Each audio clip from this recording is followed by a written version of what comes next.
할렐루야. 살아계신 하나님을 찬양합니다. 우리 한번 앞뒤 좌우로 서로를 축복하며 함께 인사 나누시겠습니다. 사랑합니다. 축복합니다.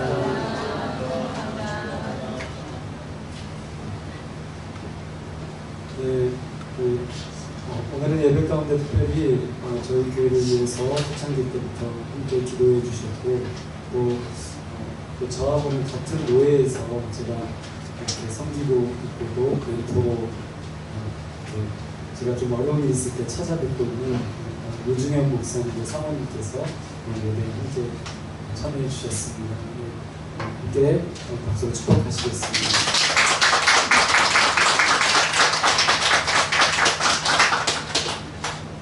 네, 저희 교회가 항상 고백하고 있는 이 내용을 함께 고백하고 오늘 말씀을 함께 나누도록 하겠습니다. 함께 고백하겠습니다. 중세 시대 번영, 성공, 승리를 추구하던 로마 가톨릭에 맞서 종교 개혁을 일으킨 자들은 내려놓은 비움, 나눔의 정신, 즉 십자가의 정신으로 새로운 교회를 시작했습니다. 자금은 바로 십자가를 따르지 않으며 본질적 가치입니다. 그 십자가 교회인 우리는 건강한 작은 교회를 향합니다. 아멘. 네, 함께 나누실 말씀은 베드로전서 2장 1절에서 10절까지 말씀입니다.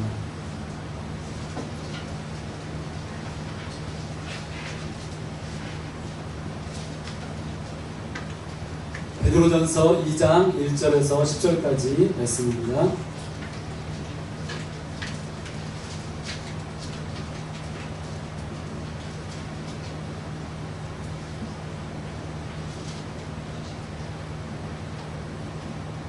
한 절씩 교독하시겠습니다.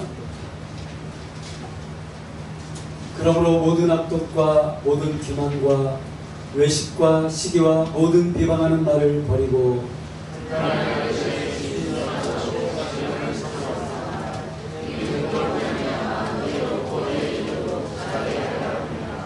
너희가 주의 인자하심을 맛보았으면 그리하라.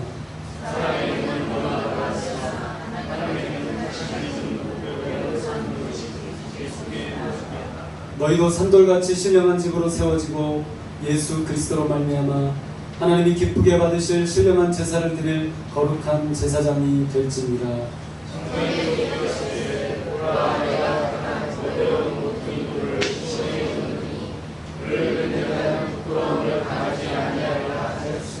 그러므로 믿는 너희에게는 보배이나 믿지 아니하는 자에게는 건축자들이 버린 그 돌이 모퉁이의 머릿돌이 되고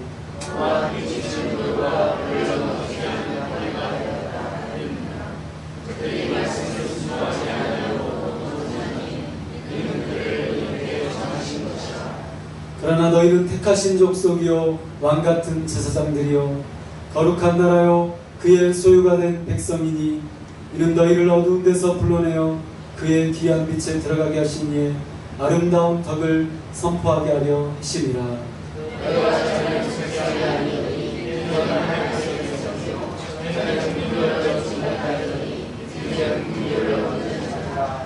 아멘. 네, 오늘은 영상을 하나 준비했습니다. 서울대 심리학과 교수님이신 최인철 교수님의 짧은 인터뷰 영상인데요. 행복에 대한 오해와 진실 영상을 잠시 보시고 함께 말씀을 나누시도록 하겠습니다. 어떻게 살 것인가, 어떻게 하면 행복하게 살 것인가. 성공을 포기해야만 얻는 게 행복이다 라는 생각을 저는 잘못했다고 봐요. 자기가 의미 있게 생각하는 일을 마쳤을 때 오는 자부심이나 뿌듯함이 있거든요. 그것도 굉장히 중요한 행복의 요소인데 사람들이 행복은 뭔가 좀 즐겁고 신나는 것이고 따라서 목표나 성공이나 성취는 가급적 피해야 되는 것 이렇게 생각하는데 그건 아니다. 그다음에 또 하나는 사람들은 행복이라는 이름의 어떤 단일한 감정이 있을 거라고 생각하는 것 같아요. 예를 들면 친구랑 술을 마시면서 아이스크림 먹으면서 위대한 작품을 보고 가슴이 떨린다. 내가 영감을 느꼈다. 이것도 행복. 또 뭔가에 대해서 내가 아주 몰입하고 있는 상태에서는 시간이 이렇게 흘렀네. 이럴 정도로 느낄 때 오는 어떤 만족감 같은 게 있는데 여전히 나는 행복이라는 그 감정을 느껴보지 못했다고 생각하니까 행복하면서도 행복의 결핍을 경험하는 이런 일들이 많이 있는 것 같아서 사람들의 생각이 조금 좁다라고 말씀하셨죠. 그렇죠. 그러니까 시간상에서도 좁다고 보는 겁니다. 예를 들면 행복은 지금 이 순간의 기분, 그것도 행복이긴 한데 지난 1년간 내 청소년기, 내 삶 전체 그렇게 넓게 우리가 행복을 보면 자유로워져요. 그래서 행복에 이르는 길이 다양하다는 걸 알아야 마음을 할 수 있는데 아니야 행복은 딱 하나가 있어 이건 배워야 돼 이러면 이미 그거 자체가 행복이 아니라는 거죠. 긍정적인 감정을 담아서 행복으로 쓰자. 이제 그 점에 있어서 학자들의 딜레마가 좀 있어요. 다 묶어서 행복이라고 부르면 사람들 사이에 혼란이 생긴다. 그래서 어떤 사람은 이런 얘기를 해요. 행복이라는 말 쓰지 말아라. 차라리 개별적인 감정을 그대로 얘기해라. 즐거움, 호기심, 영감. 혹시 이 책이 너무 좁은 행복에 가둬져 있는 사람들에게 행복의 길을 열어주어서 더 많은 행복을 느끼게 하는 데 목적이 있다고 하십니까? 정확하게 보셨어요. 그러니까 사람들이 행복하지 않은 이유 중에 하나가 뭐든지 단 하나가 정답이라고 생각할 때 행복하지 않거든요. 행복에 대해서 사람들이 가지고 있는 생각을 좀 넓혀 유연하게 만들어주고 싶었던 게 큰 목적입니다.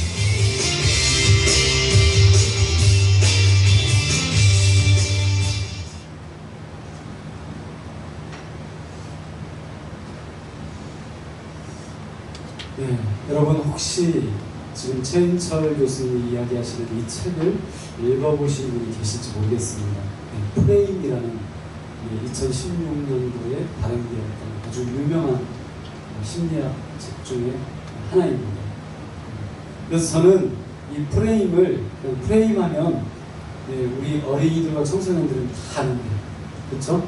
우리 어른들은 잘 몰라요. 익숙하지 않은 단어 프레임.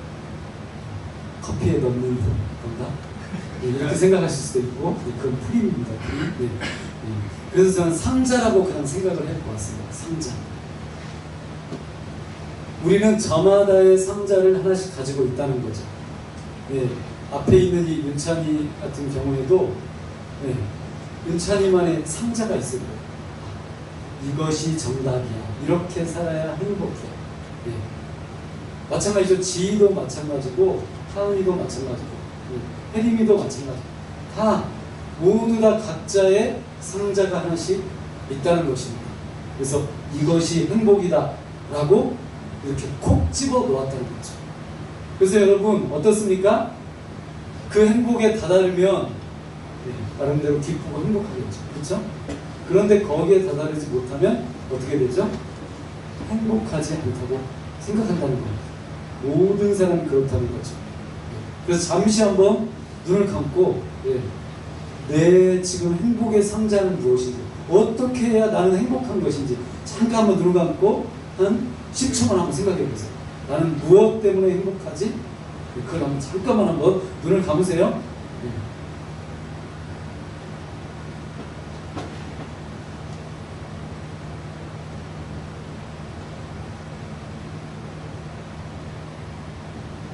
보시는 분들이 생길까봐 됐습니다. 눈 뜨세요. 네. 여러분 어떻습니까? 나의 행복의 기준, 나의 행복의 상자는 어떤 것입니까? 그런데 아까 최인철 교수님이 얘기하셨던 것처럼 우리는 이 행복이라는 것을 상자 안에만, 내 상자 안에만 가둬놓을 수 있다는 것입니다. 그래서 저는 이렇게 생각해 보았습니다. 포스트 모던 시대에 저희가 항상 많이 이야기를 나눴었죠. 절대와 상대가 항상 충돌합니다. 포스트 모던 시대에는, 그러니까 포스트 모던 시대는 쉽게 얘기해서 그냥 우리가 살아가고 있는 시대입니다. 새로운 흐름이 일어나고 있는 시대. 그냥 우리가 지금 사는 시대가 포스트 모던 시대예요. 그런데 이 시대에는 절대적인 것을 인정하지 않습니다. 무슨 말이죠? 하나님만이 참된 신이야. 인정하지 않아요. 삐. 말도 안 돼. 왜 하나님만 신이야? 왜 기독교만 참된 종교야? 다른 종교에도 선이 있고 구원이 있어. 이렇게 말한다는 거죠. 그래서 하나님만이 진짜 신이다라고 이야기하면 지금 시대는 우리가 살아가고 있는 시대에 수많은 사람들은 삐 하면서 아예 거부로 받아들인다는 거죠. 그런데 여러분 놀랍게도 우리가 절대적으로 추구하는 것이 있습니다. 무엇입니까? 행복이라는 상자입니다. 놀랍게도 포스트모던 시대의 종교적인 영역, 신의 영역, 이런 영적인 영역에 있어서는 절대적인 것이 없다. 하나님만이 참된 신이 아니다. 이렇게 말하면서도 놀랍게도 수많은 사람들이 절대적으로 생각하고 있는 것이 있다는 것입니다. 그게 무엇인가요? 아까 프레이, 상자, 행복의 기준이라는 것이죠. 행복의 기준만큼은 상대적으로 받아들여야 되는데, 아니야, 이것도 행복일 수 있고 저것도 행복일 수 있고 내 자신 자체가 행복이야, 이렇게 받아들여야 되는데, 그런데 그렇지 않다는 것이죠. 신기하죠?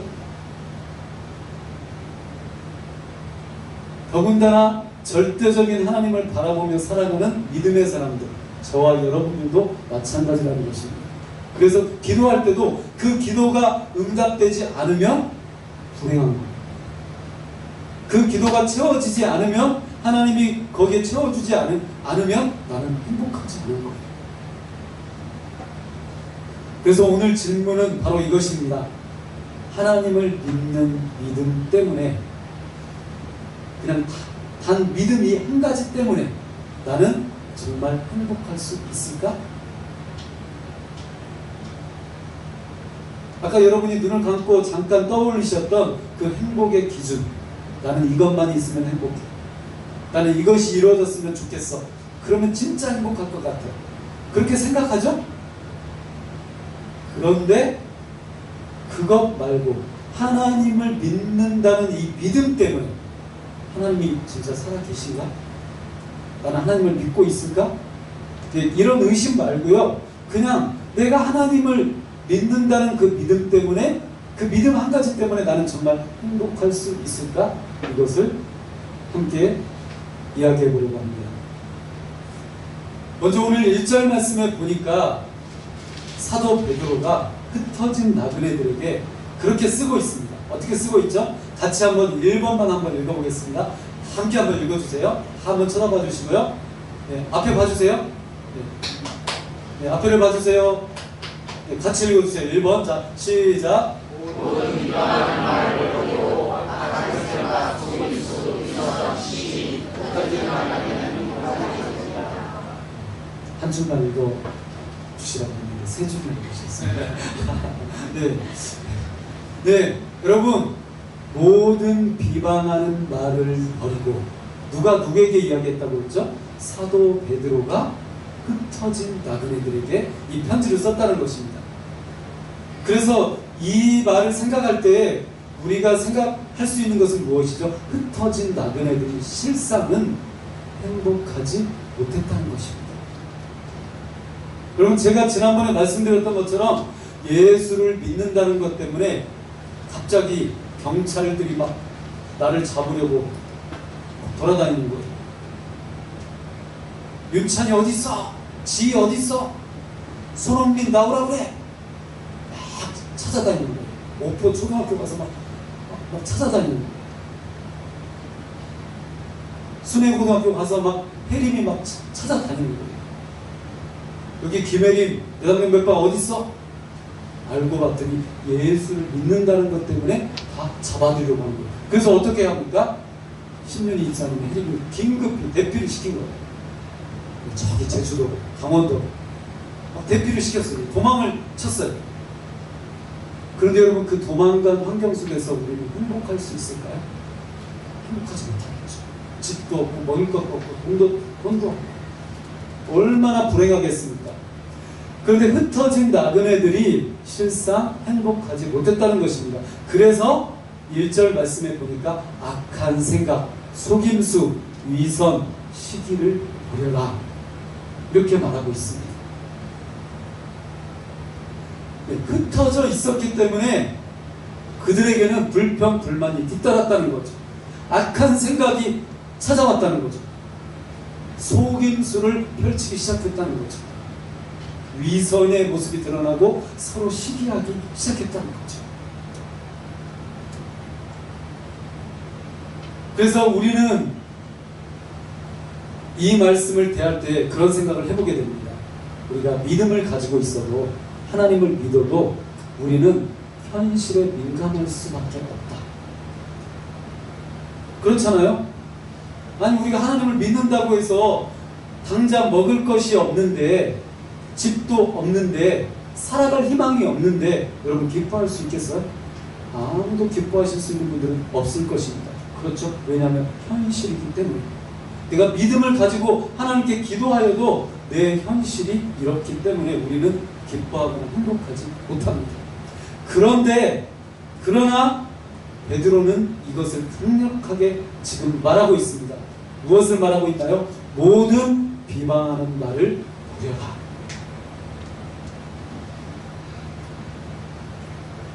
모든 비방하는 말을 버려라 라고 말하고 있습니다.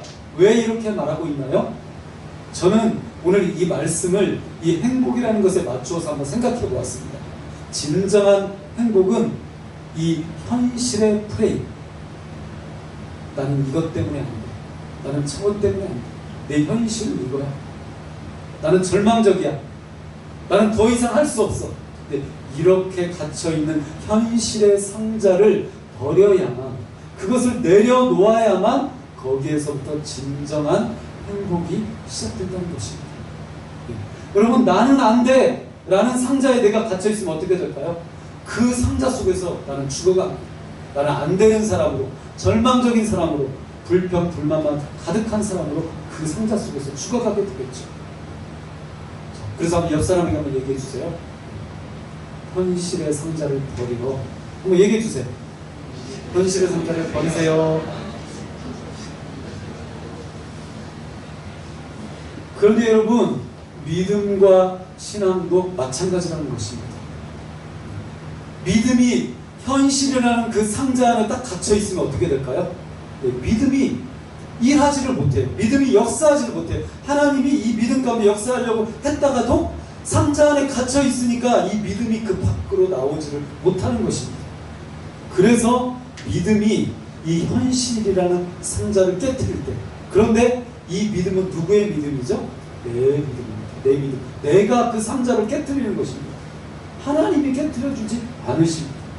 내 스스로 믿는 것, 내가 깨뜨리는 것.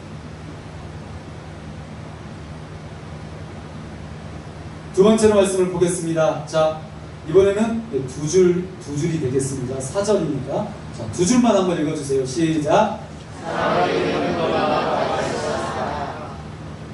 4절 말씀을 보니까 사람에게는 버림바가 되었으나 라고 말씀하고 있습니다. 여러분, 누가 버림을 당하죠? 오늘 성경 말씀에 의하면, 4절 말씀에 의하면 누가 버림을 당했습니까? 누가 버림을 당했죠? 성경책을 가지신 분 한번 살펴봐 주세요. 누가 버림을 당하죠? 그렇죠? 네, 예수가 버림을 당합니다. 여러분, 저는 이렇게 생각해 봤어요. 누가 버립니다. 누가 버림받는가? 사람이 쓰레기를 버립니다. 그렇죠? 쓰레기는 왜 버리죠? 쓸모없기 때문에. 쓰레기는 가지고 있으면 냄새만 납니다. 그렇죠? 나에게 전혀 유익하지 않습니다. 버리지 않으면 냄새만 나게 됩니다. 썩어버립니다. 그리고 사람이 무엇을 버리죠? 의리를 버립니다. 저 사람 내가 평생 믿을 만한 사람이었는데 배신을 당합니다. 사람이 사람을 배신합니다. 그런데 예수님도 이렇게 사람들에게 버림을 당했다는 것입니다. 그래서 사람에게는 버림바가 되었으나 라고 그렇게 말씀하고 있습니다. 사도 베드로가 그렇게 이야기하고 있습니다. 예수님은 그 수많은 사람들에게 배신당했고 한순간에 쓰레기가 되었다는 거죠.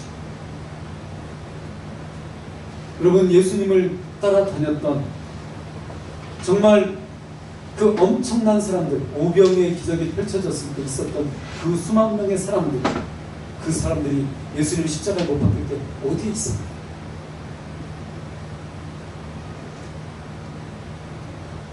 그러면 우리는 이 말씀을 저희에게, 내 자신에게 가져와 봅니다. 우리는 세상으로부터 버림받을 때, 흩어진 나그네가 될 때, 위기와 두려움에 휩싸일 때 어떤 희망과 소망을 가질 수 있는가? 내가 현실적으로 정말 힘들고 어려운 일을 겪을 때 우리는 내가 하나님을 믿는다는 것 때문에 어떤 희망과 소망을 가질 수 있는가? 6절과 7절 말씀을 함께 읽도록 하겠습니다. 6절과 7절입니다. 앞에 화면에 말씀이 있습니다. 같이 읽겠습니다. 시작.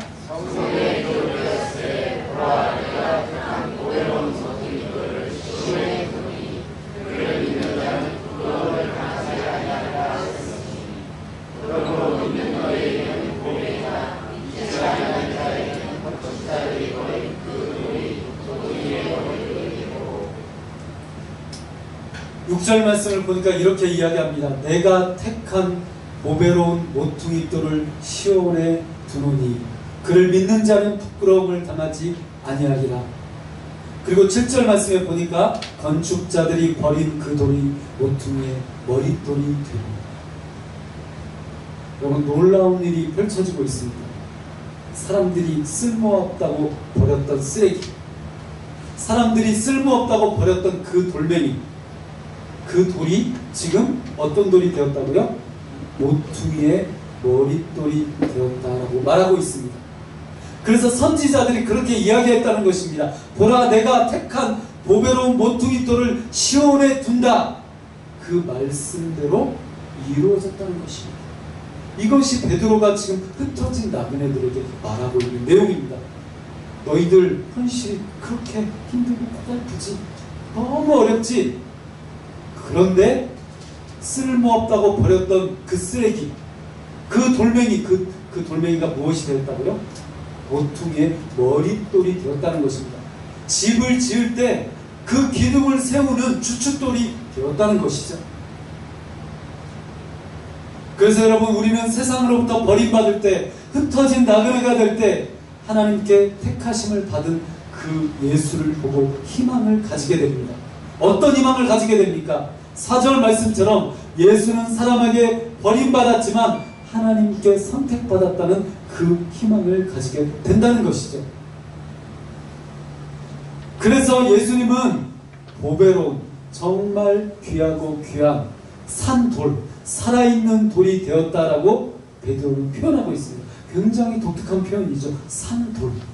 여러분, 돌이 어떻게 살아있을 수 있습니까? 제가 돌을 하나 가져와서 여러분, 이 돌이 지금 살아있습니다, 이걸 믿으세요, 이렇게 이야기하면 아, 저 손 목사 미친 거 아닌가? 동거 아닌가? 그렇게 이야기하실 것입니다. 그렇죠? 그런데 베드로가 그렇게 이야기하고 있다는 것입니다. 바로 예수 그리스도가 산돌이 되었다는 것입니다. 살아있는 돌이라는 거죠. 그래서 예수님처럼 우리는 버림받아도 그 어떤 상황에 처해도 죽은 돌이 아닌 산돌이 된다는 것입니다. 누가요? 누가요? 저와 여러분이 그렇게 된다는 것이죠. 옆 사람에게 한번 이야기해 주세요. 당신은 산돌입니다. 당신은 산돌입니다. 얘기해 주세요. 살아있어요. 얘기해 주세요. 살아있어요. 앞뒤로 한번 나눠주세요. 앞뒤로. 살아있으십니다. 걱정 마세요. 살아있으세요. 여러분, 쓸모없다고 쓰레기처럼 버렸는데, 이 돌은 쓸모없어 내던져 버렸는데 그 돌이 가장 중요한 모퉁이돌, 살아있는 돌이 되었다는 것입니다. 그래서 그를 믿는 자는 그 돌처럼, 그 예수님처럼 부끄러움을 당하지 않는다는 것이죠. 이것을 믿으라는 것입니다. 이것을 확신하라는 것입니다. 마지막 세 번째로 함께 말씀을 읽도록 하겠습니다. 자, 9절 말씀을 함께 읽겠습니다. 시작. 그의 소유받은 백성이니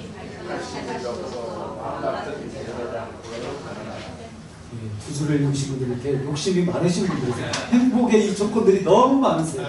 한 줄만 읽으세요. 네. 네. 세 번째로 사도 바울이 이야기하고 있는 것은 무엇입니까? 그의 소유가 된 백성이니. 흩어진 나그네들은 여러분, 집도 절도 없습니다.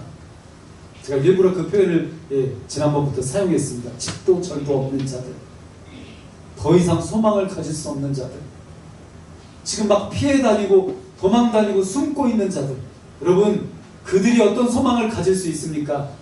사도 베드로가 이야기합니다. 너희들은 그의 소유가 된 백성이다. 무슨 말이죠?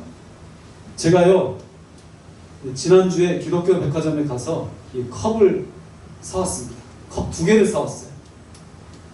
왜 사왔냐면 보니까 막 전도사님이 찬양 인도할 때 이렇게 물을 떠다놨는데 막 할렐루야 할 때 보니까 이 춤이 막 튀어가는 거예요. 제 물에. 네, 농담입니다. 네, 농담이고요. 네. 네, 이 뚜껑 있는 컵이 있었는데 그때 깨져가지고 이 먼지가 들어가면 안 될 것 같아서 컵을 사왔습니다. 기독교 백화점에 있었던 이 컵은 제가 사기 전까지는 기독교 백화점의 소유였어요. 근데 제가 돈을 주고 샀습니다. 그럼 이 누구 거죠? 누구 거예요? 설마 뭐 김현진 집사님 거라고 얘기하시면 안 됩니다. 제 겁니다. 네, 그렇죠? 여기 뒤에도 또 하나 저기 사놨습니다. 전도사님 것도 하나 사놨습니다. 색깔 다른 걸로 해서. 여러분, 바로 이것입니다. 여러분이 비록 힘들고 어렵고 고달프고 정말 어려운 인생을 살아가지만 여러분의 인생에 이 모든 것은 누구의 소유입니까? 누가 사셨습니까? 하나님이 사셨습니다. 제가 돈을 주고 이 컵을 살 때 제 것이 된 것처럼 하나님이 예수님의 그 십자가의 그 피로 그 피값으로 여러분을 사셨습니다. 내가 내 아들을 보내겠다. 내 아들을 대신 죽게 하고 너희들을 내 백성으로 사겠다 라고 해서 다 이름을 다 기록하신 거예요. 신윤이, 김현진 다 이름을 써놓은 거죠. 그래서 우리는 누구의 소유가 됩니까? 그의 소유, 하나님의 소유, 하나님의 백성이 된다는 것입니다. 흩어진 나그네들은 패배의식에 사로잡혀 아무것도 하지 못하는 죽은 돌멩이가 될 수밖에 없습니다. 그렇지 않나요? 아무것도 없는데 어떻게 행복할 수 있겠어요? 내 현실이 이런데 어떻게 행복할 수 있겠어요? 그런데 여러분, 믿음은 삶을 줍니다. 삶이 무엇입니까? 산돌입니다. 산돌. 정말 필요 없는 줄 알았는데 쓸모없어서 쓰레기처럼 버렸는데 살아있었다는 거죠. 생명을 준다는 것입니다. 예수는 새로운 삶을 주고 영혼을 준다는 것입니다. 예수님이 바로 그것을 보여주려고 사람에게 비참하게 버림당하고 십자가에 죽고 다시 살아나신 것입니다. 나에게 심한 고난이 찾아올 때 우리는 무엇을 생각하면 됩니까? 바로 이 예수를 생각하면 됩니다. 아, 나도 예수님처럼 죽지 않아. 나도 쓸모없지 않아. 나도 다시 살아날 수 있어. 진짜 영원한 산돌, 영원한 생명을 가지게 돼. 왜요? 내가 돈 주고 샀거든요. 이거 내 거 컵이거든요. 제가 이걸 가져간다고 해서 성도님들이 목사님 이거 왜 가져갑니까? 말씀하실 분들 없으실 거예요. 마찬가지죠. 여러분들도 하나님의 소유입니다. 하나님이 내 거라고 이미 찜을 해놓으셨습니다. 너는 내 아들이라 라는 이 말씀이 무엇이죠? 내 거라는 거죠. 그러므로 여러분, 예수를 믿는 자는 결코 부끄러움을 당하지 않습니다. 바로 이런 사람이 그의 소유가 된 백성입니다. 4절 말씀을 마지막으로 읽도록 하겠습니다. 4절 말씀입니다. 시작.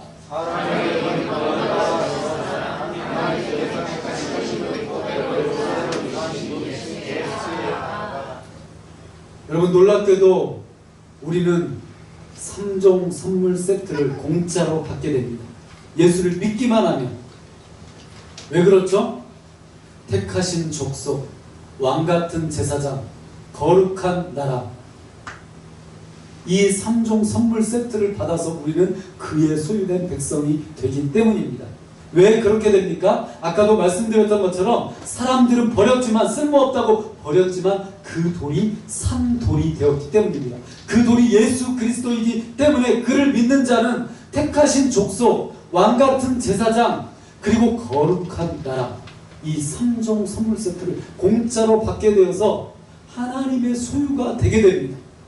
그래서 우리는 이 일요일날 놀러가지 않고 하나님께 나와서 예배드리고 찬양드리고 기도한다는 거죠.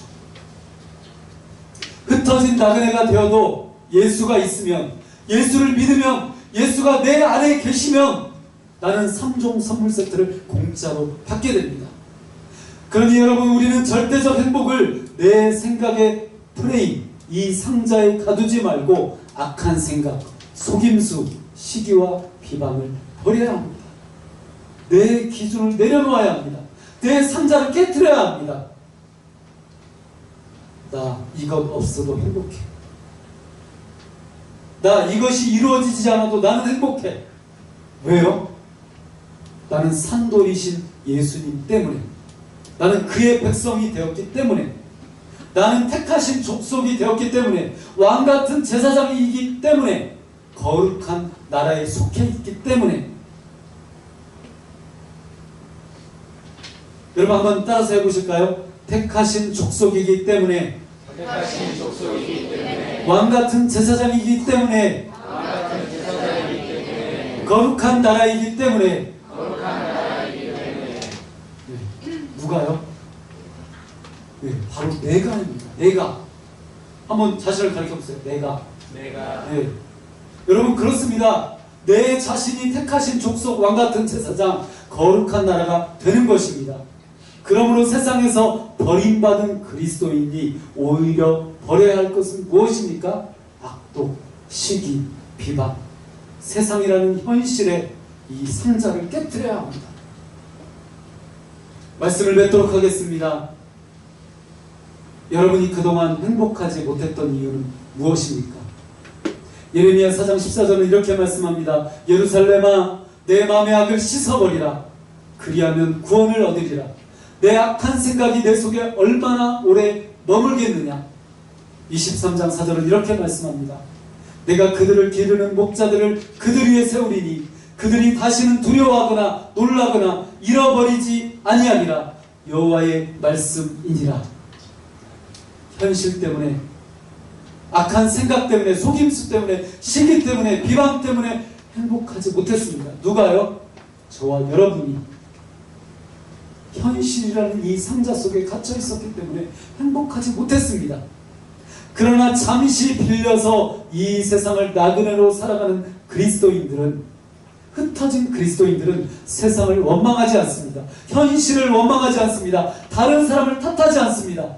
당신 때문에 그래. 너 때문에 그래. 이렇게 말하지 않는다는 거죠. 오히려 그들은 갓난 아이들처럼 신령한 젖을 사모합니다. 신령한 젖은 무엇입니까? 신령한 하나님의 말씀을 사모한다는 것이죠. 그래서 여러분, 현실이라는 상자를 깨트린 사람들은 그 현실 속에서 누구를 노래합니까? 하나님을 노래하고 찬양합니다.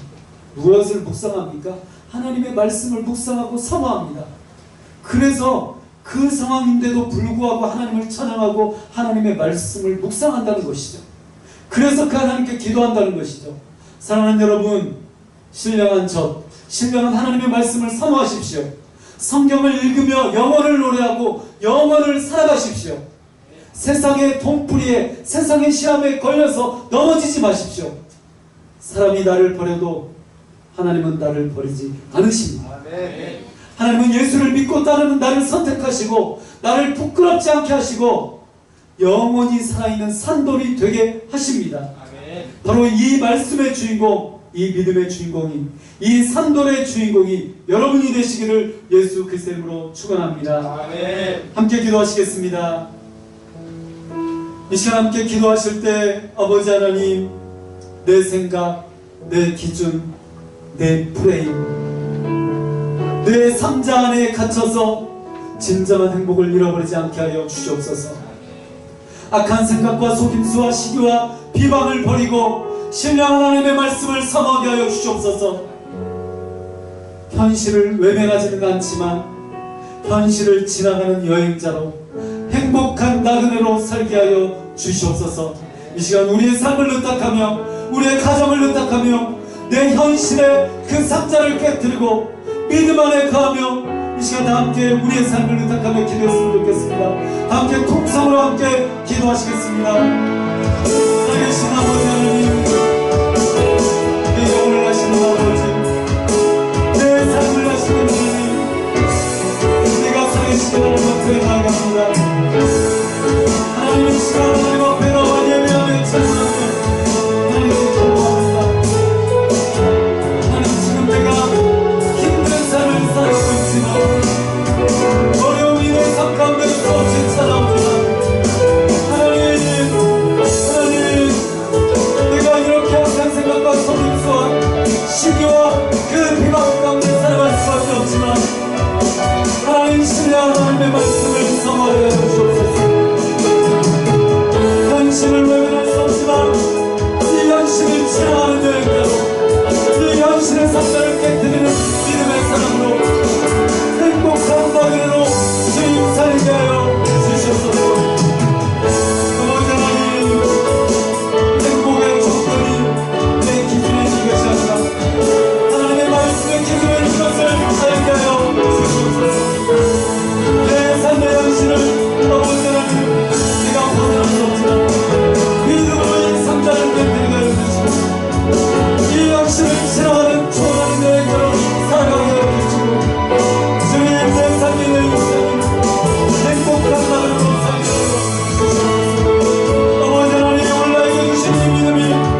우리는 믿음으로 살아가지만 이 현실이라는 벽을 넘어설 수 없는 연약한 자들임을 고백합니다.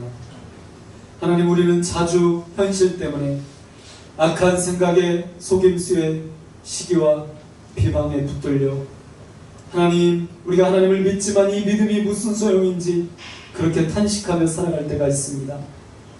아버지 하나님, 오늘 사도 베드로의 권면처럼 이 말씀처럼 우리의 이 현실을 뛰어넘게 하여 주시옵소서. 내 안에 살아계신 예수 그리스도의 이름이 이 현실이라는 상자를 깨뜨리고 산돌처럼 영원한 생명을 소유하고 영원을 노래하며 이 세상을 지나가는 영원한 행복한 나그네로 살아갈 수 있도록 역사하여 주시옵소서. 예수 그리스도의 이름으로 기도하옵나이다. 아멘.